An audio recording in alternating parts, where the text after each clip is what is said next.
Okay then, in today's video, we're going to be talking about some future features that might just come to Loomian Legacy. I want to talk about these new features and go into detail on how I imagine what they will do and how they will work, and I'm hoping that you guys will give me your thoughts, opinions and feedback in the comments about them, on what you like, dislike, and what you think could make these features even better. Also, I should mention, just because I'm talking about these features doesn't mean that they're 100% confirmed, especially not anytime too soon. And if they do happen to come to the game, that doesn't mean they'll do and work how I imagine them. I'm mostly just wanting feedback to make the best versions of them possible. Anyway, getting into the video now, starting with Levitate. Levitate at this point is a very old feature that was planned to come to the game at some point. I'm just not really too sure when. But basically, Levitate is going to be what I'm calling a passive ability. So, Loomians that hover or float 100% of the time like Dusket, for example, will have their normal abilities like Harmonize or their secret abilities like Mean-Spirited, but on top of that, they will also gain this new passive ability, Levitate. And maybe it could have a little badge icon on the Loomian's info page next to the sizes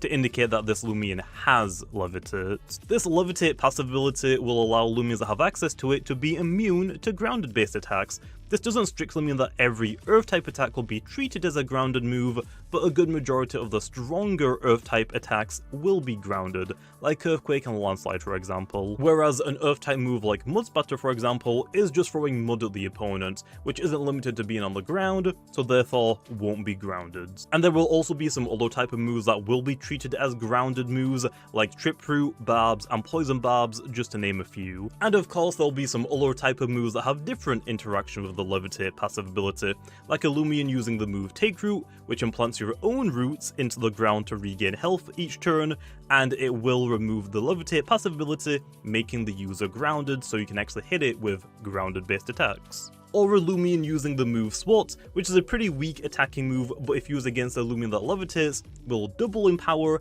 and will also swat them out of the air, making them grounded until they switch out. And there's another new move that isn't in the game just yet, with its beta name being called Uppercut, but basically it's a 60 base power attack that also doubles in power if used against a Loomian with the Levitate, although it won't have the grounded secondary effect that SWAT has. As for which Loomians will get access to this Levitate passive ability, it actually just hasn't been fully decided as of right now. But I can imagine that every Loomian that is constantly in the air, floating, hovering, or whatever, without touching the ground ever, will mostly have access to the Levitate passive ability. And I'll mention it here as well, Fish Loomian don't float, they're just simulating swimming. Although, there might be some exceptions to the rules, but we'll have to wait and see. And the final thing to mention is because this will impact most of the stronger Earth-type moves, to not completely nerf them into oblivion to the point where it's not even worth using Earth-type moves anymore, the Air-type will no longer be immune to Earth-type attacks. They'll just resist them instead,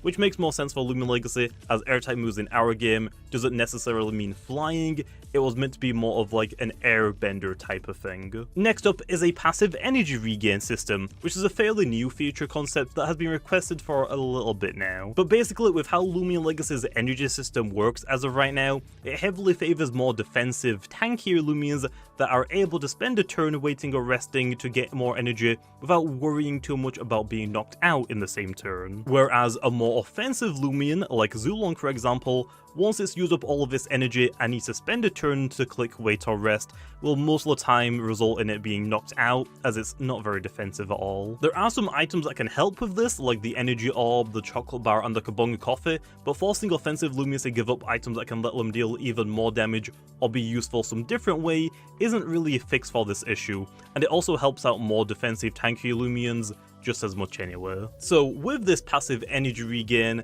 at the end of every turn, Loomians will recover 5% of their max energy stat back to them. The percentage might get changed a little bit, but it'll mostly be balanced around level 50 battles, as competitive battles, tournament battles, and even probably ranked battles are set to level 50, as it's just a more competitive rule set, rather than using level 100s that can practically ignore the energy stat most of the time. Okay then, so I can actually see this feature working in 3 different ways, but I think one of them is far superior than the others, but I might as well mention all of them just to see what you think. The first way I could see this working is to make it so every Loomian in the battle and in the party get 5% of their energy back at the end of every turn, but I think that'll be overkill. The second way would be making it so only Loomians that are currently on the field at the end of the turn will get 5% of their energy back. So for example, if a Zulong uses Ancient Roar to pivot and switch into a teammate, Because it left the field, it won't be getting the energy, the Loomian that comes in to replace it will instead, which I think would be a little too underwhelming. And the final way would be to make it so that each Loomian that entered the field during that specific turn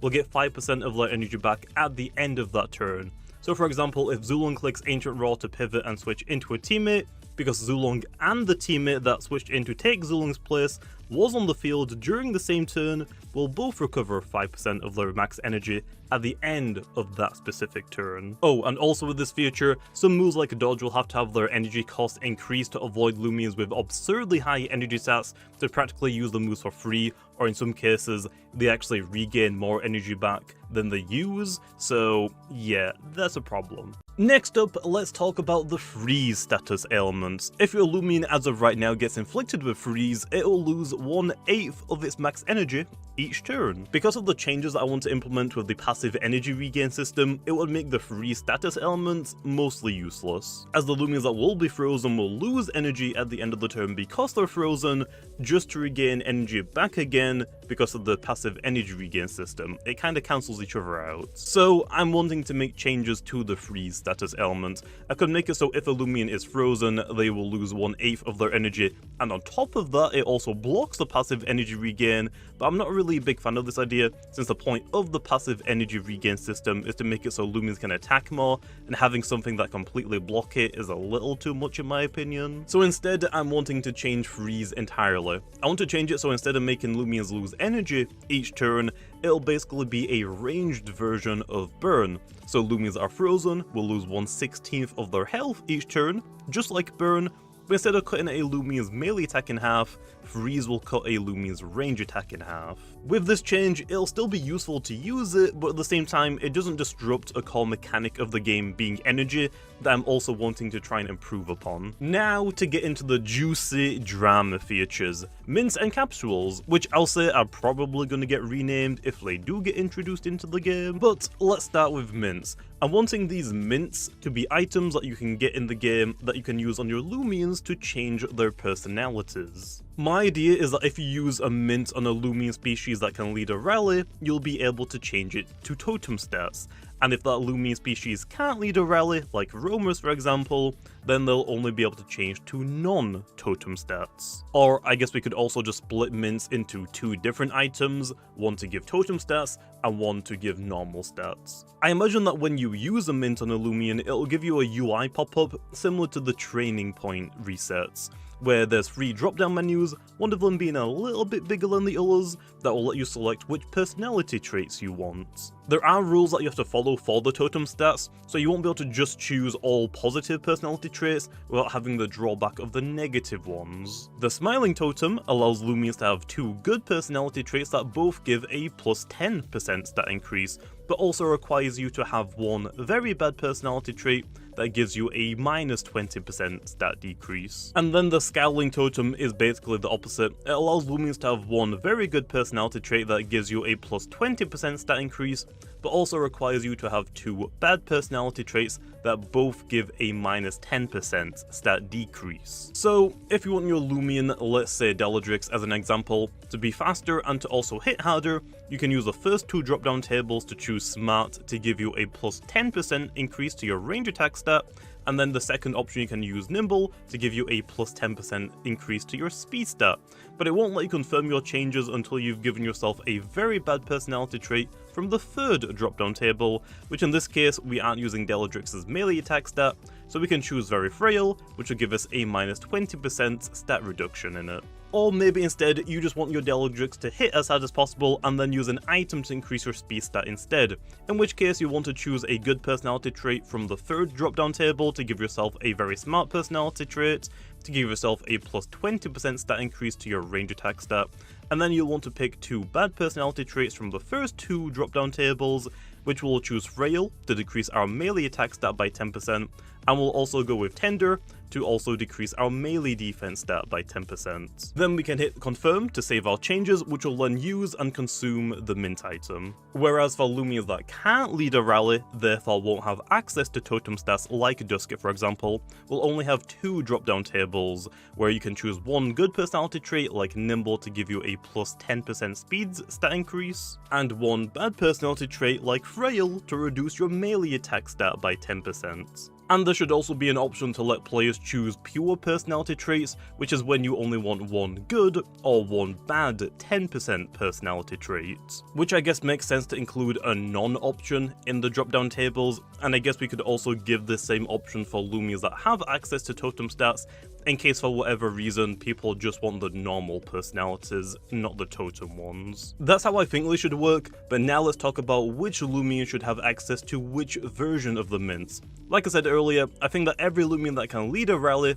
should get totem mints, whereas Loomians that can't lead a rally, like roamers, pyramid, and variant Loomians, should get non-totem mints. But what about reskins? This is what has caused most of the drama about this, but my thought process is that, let's use Ragoon as the example Loomian. If I can use totem mints on my normal Ragoon to make it PvP viable with nimble, brawny, and very clumsy, I think I should also be able to use totem mints on my Santa Ragoon reskin to also make it PvP viable. Because if we limit reskins to only have normal mints, then they'll remain a trophy that will just sit in your PC box and you'll do nothing with it, because it'll actually give you a disadvantage to use in PvP over the non-reskin version that have access to the totem stats. I know that some people in the trading community aren't too happy with this idea, as it will change their values, but there are also people in the trading community that seem fine with this change as well. And finally, I've saved the best for last. Let's talk about capsules. The idea is to have consumable capsule items that will change your Loomian's abilities back and forth. So there can be a normal capsule that lets you change between a Loomian's two normal abilities. Let's use Vari as an example, which the first ability is Guardian and the second ability is Apprehension. If we have a Vari with the Guardian ability, we can then use the capsule item to change it to the Apprehension ability, and then we can use a Nulla capsule to change it back to Guardian if you wanted to. And then there could be a rarer consumable capsule item, which are actually called Patches in Pokemon, but it lets you change a Loomian's normal ability to its secret ability, which again, let's use Vari as an example. If we have a Vari with the Apprehension ability, we can then use this patch item to change it to its secret ability, Adorable. And then you could use a normal capsule to change it from the secret ability, Adorable, back to its first ability, which in this case for Vari would be Guardian. From what I've gathered, it seems that people in the trading community don't like this idea, because it makes their rare secret abilities like Larigama's secret abilities, or even event secret abilities like Reindeer Ikazune, feel like it was a waste of their time to hunt for. I've talked to a lot of people in the trading community about this, and it seems that they would be fine with this idea if the secret abilities caught specifically in the wild have an overworld effect, like a Gleaming Sparkle but purple instead. Which obviously then would cause a problem for PvP, because you don't want your opponent to know what ability you have, and having purple sparkles would give away that you have the secret ability. So I think a workaround to this would be to have the secret ability icon in the Loomian's info stat page work as a button that turns off the overworld effect. So if the particle effects is turned on, the secret ability icon will just remain as normal, but then if you click on it, it'll make the icon seem more dull and darkened to indicate that it is now being turned off, and it will stop the overworld particle effects, and you can then click on it again to turn it back on whenever you want. And that's all of the new future features that I wanted to talk about. Like I said at the start of the video, let me know what you like, dislike, and then just give me your overall opinions and feedback in the comments, because this video was to voice my ideas and to have you guys help me make the best version of them possible.